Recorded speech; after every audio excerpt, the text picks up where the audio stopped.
says some networks refuse to air President Trump's re-election campaign ads, like CNN and NBC, targeting Joe Biden and his ties to the Ukraine. Here to react, Fox News contributor and host of Get Tammy Bruce on Fox Nation, Tammy Bruce. Good morning. Hi, you guys. Look great.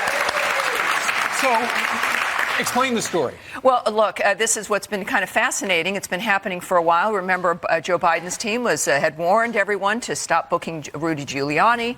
In this case, a number of networks have decided they've refused to air a Trump campaign commercial that criticizes Joe Biden, which is what campaigns are for, is that we have a discussion about what people are doing, what they've accomplished, what they haven't, Is the ad inaccurate? Well, it's public information. It's facts that we already have out. Of course, it's a campaign ad, so it's critical. It doesn't present it in a neutral way, but it's meant to give you some information about the nature of what Joe Biden and his son Hunter have been doing. And that's, I think, fair game in a campaign, in a dynamic when you're a politician. And then there's, of course, also what we've learned with the New York Times. They printed an op-ed piece by Peter Schweitzer that was critical of not just Joe Biden, but also a little bit critical of Mitch McConnell as well. And the Joe Biden team, his campaign publicly excoriated the New York Times for doing this, for effectively going out of their lane, that they shouldn't have done it.